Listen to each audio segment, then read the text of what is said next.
क्या corona virus फिर से लौट आया है?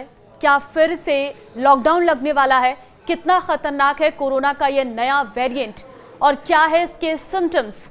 कहां-कहां और कितने मरीज कोरोना के नए वेरिएंट के सामने आए हैं, बताएंगे सारी डिटेल इस वीडियो में। नमस्कार, मैं हूं आपके साथ ममता तिवारी। आप देख रहे हैं न्यूज़ 18 का डिजिटल प्लेटफॉर्म। 30 जनवरी 2020 ये वो तारीख है जब भारत में कोरोना का पहला मामला सामने आया और उसके बाद क्या हुआ, सबकी जिंदगी बदल गई थी। कोरोना का वो दौर आज भी याद आता है जब सड़कें सुनसान थी, अस्पताल में हाहाकार मचा हुआ था, लॉकडाउन ने लोगों को घरों में कैद कर दिया था। कोरोना वायरस ने बहुत से लोगों को गहरे जख्म दिए हैं, लेकिन फिर धीरे धीरे जब कोरोना की वैक्सीन आई तो चीजें सामान्य होती चली गई। लेकिन क्या एक बार फिर कोरोना वापस लौट रहा है? पहले खबर आई थी कि आईपीएल में हैदराबाद टीम के बल्लेबाज ट्रेविस हेड कोरोना पॉजिटिव हो गए हैं। खेल के बाद कोरोना का असर सिनेमा जगत तक पहुंच चुका है। Big boss fame Shilpa Shirodkar corona संक्रमित हो गई हैं और इस बात की जानकारी उन्होंने खुद अपने सोशल मीडिया अकाउंट पर दी है और कहा है कि मेरी कोरोना टेस्ट पॉजिटिव आई है, आप सभी लोग सेफ रहें और मास्क पहनना ना भूलें। देखिए, पिछले कुछ समय से कोरोना के मामले सामने नहीं आ रहे थे, लेकिन हाल ही में सिंगापुर और हांगकांग जैसे दक्षिण पूर्व एशियाई देशों में कोविड-19 के बढ़ते मामलों ने भारत में भी चिंता बढ़ा दी है।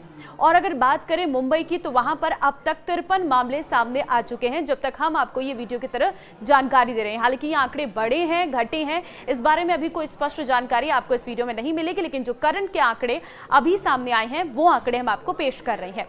देखिए, हम मुंबई के सबसे पहले आंकड़े आपको बता रहे हैं जहां पर 53 मामले सामने आए हैं। ऐसे में बीएमसी ने एशिया के कुछ हिस्सों में बढ़ते मामलों के बावजूद शांति बनाए रखने और निगरानी जारी रखने का आग्रह किया है। साथ ही नागरिकों को सलाह दी है कि अगर कोविड के लक्षण दिखाई दे तो वे मेडिकल हेल्प लें। केरल, महाराष्ट्र और तमिलनाडु में फिलहाल देश में सबसे अधिक केस सामने आ चुके हैं, जिससे राज्य सरकारों की चिंताएं बढ़ गई हैं और कोरोना के बढ़ते मामलों पर स्वास्थ्य मंत्रालय की ओर से कहा गया है कि फिलहाल मामला कंट्रोल में है। हालांकि बढ़ते मामलों के मद्देनजर समीक्षा बैठक की गई है। आपको जानकारी दे दें कि दक्षिण भारत के केरल और तमिलनाडु में कोरोना के मामले पिछले कुछ दिनों में तेजी से बढ़ रहे हैं। केरल में अब तक 69 एक्टिव कोरोना के मरीज हैं, जबकि तमिलनाडु में 34 एक्टिव केस हैं। महाराष्ट्र की बात करें तो यहां पर भी आंकड़ों के मुताबिक कुल 53 एक्टिव केस हैं। महाराष्ट्र में भी स्वास्थ्य विभाग कोरोना के बढ़ते मामलों पर नजर बनाए हुए हैं। इसके अलावा कर्नाटक, गुजरात और दिल्ली में भी कोरोना के केस सामने आए हैं। दिल्ली में फिलहाल कोरोना के 3 ही एक्टिव केस सामने आए हैं। वहीं कर्नाटक और गुजरात में 8 और 6 इस तरीके के एक्टिव केसेस सामने आ चुके हैं। इसके अलावा बात हरियाणा, राजस्थान और सिक्किम की करें तो यहां पर एक एक एक्टिव मरीज डिटेक्ट किए गए हैं। मुंबई में कोरोना से 2 मरीजों की मौत भी हो चुकी है। एशियाई देशों में कोरोना के फिर से फैलने की वजह से हालात और बिगड़ते जा रहे हैं। इससे वैश्विक स्तर पर कोरोना को लेकर एक बार फिर से चिंताएं बढ़ गई हैं। हांगकांग और सिंगापुर में कोरोना के बढ़ते मामले लगातार सामने आ रहे हैं। सिर्फ मई के महीने में ही सिंगापुर में 14,000 कोरोना के एक्टिव केस सामने आ चुके हैं। हालांकि भारत में फिलहाल ये आंकड़ा सिर्फ 257 एक्टिव केसों तक ही सीमित है, जो कि जनसंख्या को देखते हुए काफी कम ही है। स्वास्थ्य मंत्रालय ने कई स्वास्थ्य विभागों के अधिकारियों के समक्ष समीक्षा बैठक की है और बैठक के बाद ये कहा गया है कि फिलहाल भारत में कोरोना महामारी कंट्रोल में है। कोरोना का नया वेरिएंट वो भी मैं आपको बताती हूँ, इसके सिम्टम्स क्या हैं और आपको किस तरीके से सावधानी बरतनी है वो भी आप जान लीजिए। देखिए, नई वेरिएंट का नाम है JN.1। देखिए, ये नाम के इस वेरिएंट की गंभीरता इतनी है कि ये काफ़ी तेज़ी से एक दूसरे में फैलता है। हालांकि घबराने की आपको ज़रूरत नहीं है, क्योंकि अधिकतर मामलों में काफ़ी हल्के लक्षण सामने आ रहे हैं, जिसमें हॉस्पिटल में भर्ती होने की ज़रूरत भी नहीं पड़ती है।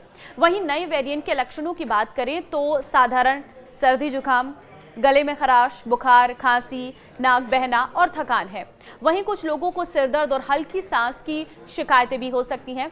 कोरोना के पहली वेरिएंट की तरह स्वाद और गंध ना आने की शिकायत इस वेरिएंट में नहीं देखी जा रही है।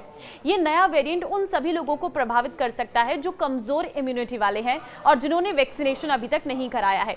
इसलिए इस वेरिएंट का खतरा बुजुर्गों और छोटे बच्चों में अधिक रहता है।